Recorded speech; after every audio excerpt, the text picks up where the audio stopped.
Welcome to action study point. दोस्तों, हमारे channel पर Bihar SSC inter level mains exam के लिए लगातार तैयारी करवाई जा रही है और इस वीडियो में हम सामान्य ज्ञान के मोस्ट इंपॉर्टेंट 40+ प्रश्न लेकर आए हैं। 40 से ज़्यादा प्रश्न जो है दोस्तों, सारे प्रश्न मोस्ट इंपॉर्टेंट हैं। तो दोस्तों, वीडियो को लास्ट तक देखिएगा। अगर आप चैनल में पहली बार आए हैं तो जरूर सब्सक्राइब कर लीजिएगा, क्योंकि हमारे चैनल पर आपको नियमित रूप से जो है वीडियो दी जाती है। दोस्तों, आइए शुरू करते हैं। दोस्तों, अगर आप अच्छे से तैयारी कर रहे हैं, मेहनत से तैयारी कर रहे हैं, तो आप सभी प्रश्न को ध्यान से देखिएगा और आप कितने प्रश्न सही करते हैं ये आप ज़रूर अपने आप आकलन करिएगा, क्योंकि ये आकलन करना ज़रूरी है कि आप इस समय आपकी तैयारी कितनी पूरी हो चुकी है और कितना मेहनत करने की और ज़रूरत है। तो इसलिए सभी प्रश्न को ध्यान से देखिएगा। आइए शुरू करते हैं। तो देखिए, पहला प्रश्न क्या है। जनगणना 2011 के अनुसार 0 से 6 आयु वर्ग का प्रतिशत कितना है। देखिए, जो हमारे वर्ष में हमारे भारत में जो जनगणना 2011 में हुई थी, उसी जनगणना से प्रश्न अभी भी प्रश्न पूछे जाते हैं, क्योंकि जो 2011 के बाद जनगणना कब होगी, 2021 में। 2021 की जनगणना से पहले 2011 का जो है पूरा डाटा आपको पढ़ना है। यही प्रश्न बार बार परीक्षा में पूछा जाता है। तो इसका सही उत्तर हो जाएगा ऑप्शन नंबर ए। देखिए, इसका सही आंसर हो जाएगा ऑप्शन नंबर ए, 13.6%। 2011 के जनगणना के अनुसार 0 से 6 आयु वर्ग का प्रतिशत भारत में 13.6 था। अगला प्रश्न देखते हैं, दूसरा प्रश्न। फर्मों द्वारा अवैध धन संग्रहण को नियंत्रित करने के लिए भारतीय रिजर्व बैंक द्वारा शुरू किया गया वेब पोर्टल कौन सा है। तो अवैध धन संग्रहण को नियंत्रित करने के लिए जो है आरबीआई द्वारा जो एक वेब पोर्टल लॉन्च किया गया, उसका नाम है सचेत। सही आंसर क्या हो जाएगा, ऑप्शन नंबर डी। देखिए, आरबीआई का फुल फॉर्म क्या था, रिजर्व बैंक ऑफ इंडिया। इसकी स्थापना कब हुई थी, 1 अप्रैल 1935 को आरबीआई की स्थापना हुई थी। आरबीआई का हेडक्वार्टर मुंबई में है और आरबीआई के वर्तमान में जो गवर्नर हैं वो हैं शक्तिकांत दास। दोस्तों, इस वीडियो को पीडीएफ फाइल भी आपको टेलीग्राम से मिल जाएगी। आप डिस्क्रिप्शन में टेलीग्राम से जुड़ सकते हैं, या फिर टेलीग्राम पर डायरेक्शन स्टडी पॉइंट सर्च करके जुड़ जाइए। वहाँ से आपको जो रेगुलर पीडीएफ मिल जाया करेगी। तो अगला प्रश्न देखिए क्या है। निम्न में से कौन सुमेलित नहीं है। निम्न में से कौन सुमेलित नहीं है। इस प्रश्न का ऑप्शन नंबर सी करेक्ट हो जाएगा। कानपुर भारी सामान के लिए प्रसिद्ध नहीं है, जबकि कानपुर किसके लिए है, चमड़ा उद्योग के लिए। जो कानपुर है अति प्रसिद्ध है किसके लिए, चमड़ा उद्योग के लिए। ये आपको याद पता भी होगा।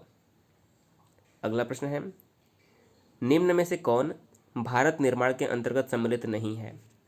चार ऑप्शन में से कौन भारत निर्माण के अंतर्गत सम्मिलित नहीं है। देखिए, राष्ट्रीय ग्रामीण आवास, ग्रामीण जलापूर्ति, ग्रामीण विद्युतीकरण जो है भारत निर्माण के अंतर्गत आता है, किंतु जो ग्रामीण चिकित्सालय है यह भारत निर्माण के तहत नहीं आता है। ऑप्शन नंबर बी करेक्ट हो जाएगा। अगला प्रश्न है, भारत के पंचायती राज का वास्तुशिल्पी किसे कहा जाता है। यानी कि भारत में जो पंचायती राज व्यवस्था है इसके वास्तुकार कौन माने जाते हैं। सही आंसर हो जाएगा बलवंत राय मेहता, ऑप्शन नंबर बी। देखिए, जो पंचायती राज व्यवस्था है वह बलवंत राय मेहता कमेटी की अनुशंसा पर ही भारत में लागू की गई थी, इसलिए ऑप्शन नंबर जो बी है बिल्कुल करेक्ट आंसर हो जाएगा। देखिए, नीचे दिया है कि कुछ सुमेलित करना है, कुछ लोकगीत हैं, इसको सुमेलित करना है। देखिए, जो बिरहा है वह अवधी भाषा में गाया जाता है, तो ऑप्शन नंबर बी दो सही हो जाएगा। कजरी भोजपुरी भाषा में गाया जाता है, ये सही हो जाएगा। जो मल्हौर है ये कौरवी भाषा में, और जो रसिया है ये ब्रज भाषा में गाया जाता है। तो सही आंसर क्या हो जाएगा, ए का 2, बी का 1, सी का 4 और डी का 3। तो ऑप्शन नंबर जो हमारा ए ही है ये सही हो रहा है, तो ऑप्शन नंबर 1 ए करेक्ट हो जाएगा इस प्रश्न का। अगला प्रश्न देखिए क्या है, रामपुर जल विद्युत परियोजना किस राज्य की है। देखिए, जो रामपुर जल विद्युत परियोजना है यह 2016 में इसका उद्घाटन किया गया था, और यह किस राज्य की है। तो देखिए, यह हिमाचल प्रदेश के कुल्लू जिला आपने सुना होगा, कुल्लू और शिमला क्षेत्र में ये जो है रामपुर जल विद्युत परियोजना का निर्माण किया गया था। सही आंसर क्या हो जाएगा, option number B Himachal Pradesh correct answer हो जाएगा। अगला प्रश्न है, सहायक संधि किसके दिमाग की उपज थी। यानी कि जो सहायक संधि लागू किया था किसका यह सोच था। देखिए, यह प्रश्न मोस्ट इंपॉर्टेंट है, कई बार एग्जाम में आया हुआ है। तो देखिए, जो सहायक संधि थी यह लॉर्ड वेलेजली के दिमाग की उपज थी। किसकी, लॉर्ड वेलेजली। ऑप्शन नंबर जो हमारा ए है इस प्रश्न का करेक्ट आंसर हो जाएगा। अगला प्रश्न है, निम्न में से कौन सा कारक जनसंख्या घनत्व को बहुत कम प्रभावित करता है। तो कौन सा कारक जनसंख्या घनत्व को बहुत कम प्रभावित करता है। सही आंसर हो जाएगा ऑप्शन नंबर सी, मृदा की उर्वरता। जो मृदा की उर्वरता है जनसंख्या घनत्व को बहुत कम प्रभावित करता है। ऑप्शन नंबर सी करेक्ट हो जाएगा। अगला प्रश्न है, पूनन जनजाति का निवास कहाँ है। जो पूनन जनजाति का निवास स्थान कहाँ है। सही आंसर क्या हो जाएगा, बोर्नियो आइसलैंड। यानी कि जो बोर्नियो द्वीप है वहाँ पर पूनन जनजाति पाई जाती है। देखिए, बोर्नियो कौन से देश में है, बोर्नियो जो आइसलैंड है यह इंडोनेशिया में स्थित है। कहाँ पर स्थित है, यह इंडोनेशिया में स्थित है, आपको ये याद रखना है। अगला प्रश्न है, आर्थिक सर्वेक्षण प्रतिवर्ष संसद में प्रस्तुत किया जाता है कब? जो हमारा इकोनॉमिक सर्वे होता है हर साल प्रस्तुत किया जाता है, कब प्रस्तुत किया जाता है ये आपको बताना है। देखिए ऑप्शन हमारे क्या है, आगामी वर्ष के बजट के प्रस्तुतिकरण के पूर्व, आगामी वर्ष के बजट के प्रस्तुतिकरण के पश्चात, वित्त विधेयक के प्रस्तुतिकरण के पश्चात, या फिर इनमें से कोई नहीं। तो देखिए जो हमारा आता है आर्थिक सर्वेक्षण प्रतिवर्ष, वह आगामी वर्ष के बजट के प्रस्तुतिकरण से पूर्व जो है पेश किया जाता है। ऑप्शन नंबर जो हमारा ए है करेक्ट आंसर हो जाएगा। अगला प्रश्न है, हार्ट ऑफ एशिया 2017 का आयोजन कहाँ किया गया था? तो आपको बताना है हार्ट ऑफ एशिया 2017 का आयोजन कहाँ किया गया था। सही आंसर हो जाएगा ऑप्शन नंबर बी, अजरबैजान में जो है हार्ट ऑफ एशिया 2017 का आयोजन किया गया था।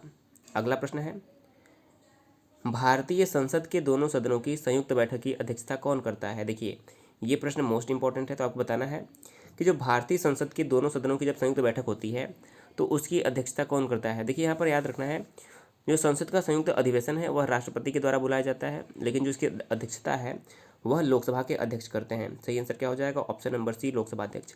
और वर्तमान में हमारे देश के लोकसभा के अध्यक्ष कौन है, तो वह है ओम बिरला। कौन है, ओम बिरला, जो कि कोटा से वर्तमान में सांसद भी हैं और ये जो है वर्तमान में लोकसभा अध्यक्ष हैं। अगला प्रश्न है, निम्नलिखित को सुमेलित करना है, निम्नलिखित को सुमेलित कीजिए। देखिए कुछ जगह का नाम दिए हुए हैं और कुछ इधर नाम दिए। देखिए जो मोपला आंदोलन था यह केरल में था, हुआ था कहाँ पे, मोपला आंदोलन केरल से संबंधित है। पाबना जो है यह पश्चिम बंगाल से संबंधित है। एका आंदोलन जो है यह अवध से संबंधित है, कहाँ से, अवध से। और जो बिरसा मुंडा है यह बिहार से संबंधित है। तो सही आंसर क्या हो जाएगा हमारा, ए का हमारा हो जाएगा 1, बी का हमारा हो जाएगा 3, सी का 4 और डी का 1 जो हमारा करेक्ट आंसर हो जाएगा। तो इसका सही आंसर क्या हो जाएगा, देखिए ऑप्शन नंबर जो डी है इसका सही आंसर हो जाएगा। अगला प्रश्न है, पर्यावरण निश्चयवाद के प्रतिपादक कौन थे? पर्यावरण निश्चयवाद के प्रतिपादक कौन थे? तो सही आंसर हो जाएगा कार्ल रिटर। देखिए जो कार्ल रिटर थे यह पर्यावरण में निश्चयवाद के प्रतिपादक थे।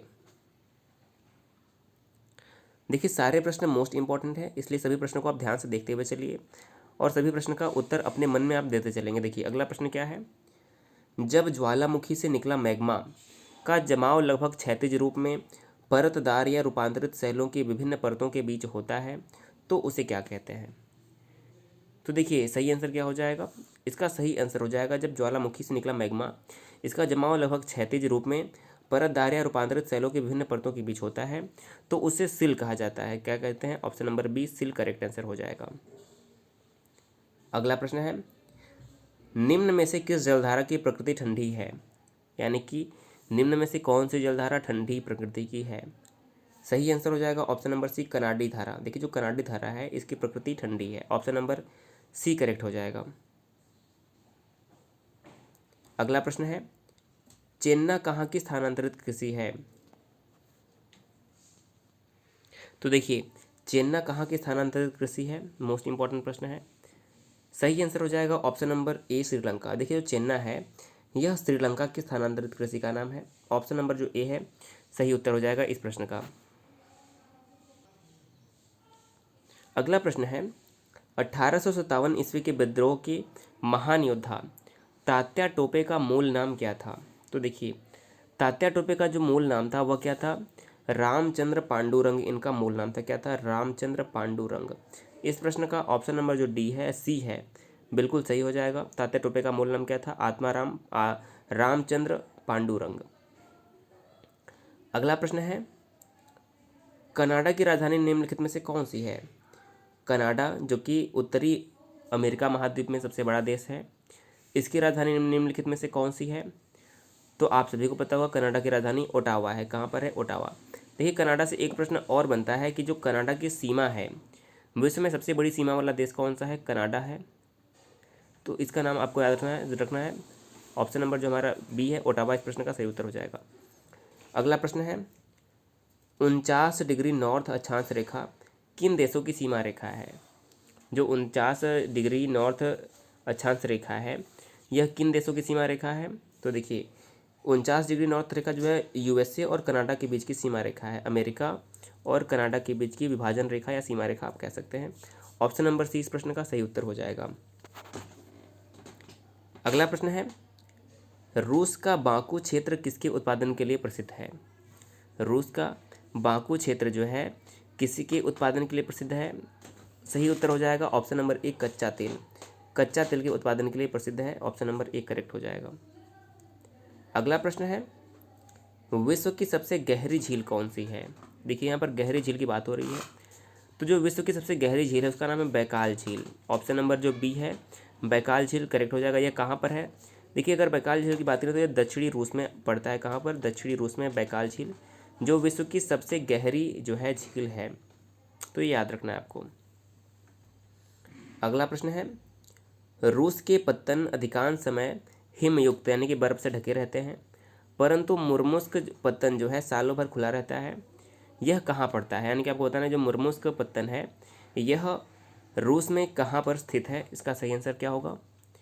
तो सही आंसर हो जाएगा ऑप्शन नंबर ए, जो मुर्मुस्क पत्तन है यह कोला प्रायद्वीप में स्थित है। रूस के कहाँ पर? कोला प्रायद्वीप इस प्रश्न का सही उत्तर हो जाएगा।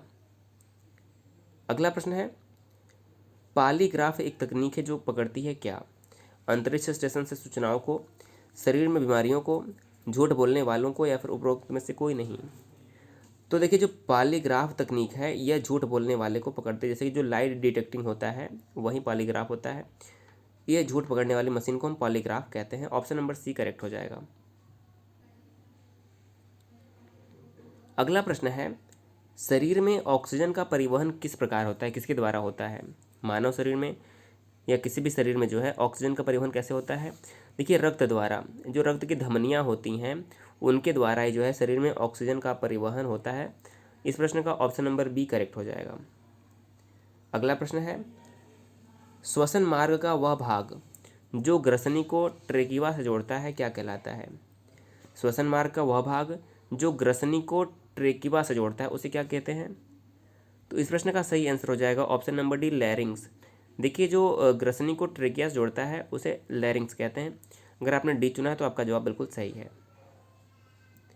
अगला प्रश्न है, माय फादर आवर फ्रेटर्निटी पुस्तक के लेखक कौन है? माय फादर आवर फ्रेटर्निटी इस पुस्तक के लेखक कौन है? तो इसके सही उत्तर हो जाएगा उस्ताद अमजद अली खां। ऑप्शन नंबर सी करेक्ट हो जाएगा। अब देखिए अगर हम उस्ताद अमजद अली खां की बात करें तो इनसे एक प्रश्न और पूछता है कि उस्ताद अमजद अली खां किस वाद्य यंत्र के से संबंधित हैं? तो देखिए यह सरोद वादन से संबंधित हैं। यह सरोद वादन से संबंधित हैं। कौन? उस्ताद अमजद अली खां। इनका नाम इंपॉर्टेंट है। अगला प्रश्न है, 6 से 14 वर्ष की आयु के सभी बालकों के लिए निःशुल्क और अनिवार्य शिक्षा का उपबंध राज्य करेगा। लिखा ना, राज्य 6 से 14 वर्ष की आयु के सभी बालकों के लिए निःशुल्क और अनिवार्य शिक्षा का उपबंध करेगा। यह किस अनुच्छेद में कहा गया है? देखिए अगर आपने हमारा फंडामेंटल राइट्स की मूल अधिकार वाला अगर वीडियो देखा होगा तो इसका उत्तर आपको ज़रूर पता होगा। देखिए जो हमारा अनुच्छेद 21 है, अनुच्छेद 21 में जीवन की स्वतंत्रता रखी गई है, लेकिन जो हमारा 21A है, 21A में शिक्षा, राइट टू एजुकेशन जो है उसको रखा गया है। यानी कि 6 से 14 वर्ष के सभी बच्चों को जो है अनिवार्य रूप से शिक्षा का प्रबंध सरकार द्वारा किया जाएगा। तो यह अनुच्छेद 21A यानी कि 21 का के अंतर्गत रखा गया है। ऑप्शन नंबर ए करेक्ट हो जाएगा। अगला प्रश्न है, किसने एशियाटिक सोसाइटी की स्थापना की थी? देखिए ये सभी प्रश्न पूछे गए प्रश्न हैं। तो किसने एशियाटिक सोसाइटी की स्थापना की थी? सही आंसर हो जाएगा option number A, William Jones. देखिए जो विलियम जोन्स हैं इन्होंने ही भारत में एशियाटिक सोसाइटी की स्थापना की थी। ऑप्शन नंबर ए करेक्ट हो जाएगा। अगला प्रश्न है, जनरल डायर किस घटना से संबंधित था? आप सभी को पता होगा। जनरल डायर जलियांवाला बाग हत्याकांड से संबंधित थे। कहाँ से? जलियांवाला बाग हत्याकांड। देखिए 13 अप्रैल 1919 को जलियांवाला बाग हत्याकांड हुआ था और उस समय भारत के जो जनरल थे जनरल डायर, आपको नाम याद रखना होगा, मोस्ट इंपॉर्टेंट है। तो सही हो जाएगा जनरल डायर जो थे जलियांवाला बाग हत्याकांड से संबंधित थे। अगला प्रश्न है, विक्टोरिया को केसर हिंद की उपाधि किसके समय में मिली? जो महारानी विक्टोरिया थी इनको किसके समय में केसर हिंद की उपाधि दी गई? तो सही आंसर हो जाएगा option number A, Lord Lytton. देखिए लॉर्ड लिटन के समय में ही पहला दिल्ली दरबार का आयोजन किया गया और पहले दिल्ली दरबार में जो है महारानी विक्टोरिया को कैसरे हिंद की उपाधि से सम्मानित किया गया। किसे? महारानी विक्टोरिया को लॉर्ड लिटन के शासनकाल में। ऑप्शन नंबर ए करेक्ट हो जाएगा। अगला प्रश्न है, क्या कारण है कि पृथ्वी से चंद्रमा का एक ही भाग दिखता है? यानी कि पृथ्वी से चंद्रमा का एक ही भाग दिखता है, इसका कारण क्या है? सही उत्तर हो जाएगा ऑप्शन नंबर सी, चंद्रमा का परिक्रमण और परिभ्रमण काल एक ही है, इसलिए जो है पृथ्वी से चंद्रमा का एक ही भाग दिखता है। देखिए परिक्रमण क्या होता है, परिभ्रमण क्या होता है? जब चंद्रमा अपने ही अक्ष पर घूमता है तो उसे परिभ्रमण कहते हैं, और जब चंद्रमा पृथ्वी का परिक्रमा करता है तो उसे परिक्रमण कहते हैं। ये आपको याद रखना होगा। अगला प्रश्न है, पृथ्वी पर किस दिन सर्वत्र दिन और रात बराबर होते हैं? यानी कि किस दिन सभी जगह दिन और रात बराबर होते हैं? तो इस प्रश्न का सही उत्तर हो जाएगा 21 मार्च। 21 मार्च को पृथ्वी पर जो सर्वत्र दिन रात होते हैं बराबर होते हैं। ऑप्शन नंबर सी इस प्रश्न का करेक्ट हो जाएगा। अगला प्रश्न है, निम्न में से कौन सा बेसिन प्रशांत महासागर का नहीं है? निम्नलिखित में से कौन सा बेसिन प्रशांत महासागर का नहीं है? तो देखिए जो ब्राज़ील है यह प्रशांत महासागर का बेसिन नहीं है। ऑप्शन नंबर डी बिल्कुल सही आंसर हो जाएगा। अगला प्रश्न है, भारतीय प्रेस काउंसिल है क्या है? एक वैधानिक संस्था, अर्धन्यायिक वैधानिक संस्था, न्यायिक संस्था या फिर परामर्शी संस्था? तो देखिए जो भारतीय प्रेस काउंसिल है यह एक अर्धन्यायिक वैधानिक संस्था है। क्या है? अर्धन्यायिक वैधानिक संस्था। ऑप्शन नंबर बी सही उत्तर हो जाएगा। अगला प्रश्न है, राज्य की संचित निधि का संचालन किसके द्वारा किया जाता है? राज्य की संचित निधि का संचालन किसके द्वारा किया जाता है? तो इसका सही आंसर हो जाएगा राज्य विधानमंडल के द्वारा। किसके द्वारा? राज्य विधानमंडल द्वारा। ऑप्शन नंबर डी करेक्ट हो जाएगा। अगला प्रश्न है, निम्नलिखित राज्यों में किसमें पंचायती राज संस्था नहीं है? त्रिपुरा, केरल, नागालैंड या फिर असम, किसमें पंचायती राज नहीं है? तो सही आंसर हो जाएगा ऑप्शन नंबर ए नागालैंड। नागालैंड में पंचायती राज व्यवस्था नहीं है। अगला प्रश्न है, योजना आयोग का पदेन अध्यक्ष कौन होता है? तो देखिए योजना आयोग के पदेन अध्यक्ष प्रधानमंत्री होते हैं। जैसा आप सभी को पता है कि जो 1 जनवरी 2015 को योजना आयोग का नाम बदलकर नीति आयोग रख दिया गया। तो यहाँ पर आपको याद रखना है योजना आयोग का नाम क्या हो गया? नीति आयोग, जिसमें नीति का फुल फॉर्म क्या होता है? National institution for transforming India. तो 1 जनवरी 2015 को नीति आयोग की स्थापना हुई। इसके पहले अध्यक्ष नरेंद्र मोदी थे, और वर्तमान में भी जो नीति आयोग के अध्यक्ष हैं वो प्रधानमंत्री नरेंद्र मोदी ही हैं, क्योंकि नीति आयोग के जो अध्यक्ष होते हैं वह देश के प्रधानमंत्री ही होते हैं। तो ये याद रखना है आपको। अगला प्रश्न है, भारत की प्रथम महिला मुख्यमंत्री कौन थी? तो भारत की पहली महिला मुख्यमंत्री थी सुचेता कृपलानी, जो कि उत्तर प्रदेश की मुख्यमंत्री बनी थी। इसके अलावा अगर बात करें कि पहली महिला राज्यपाल कौन थी, तो वो थी सरोजिनी नायडू, जो कि उत्तर प्रदेश की राज्यपाल बनी थी।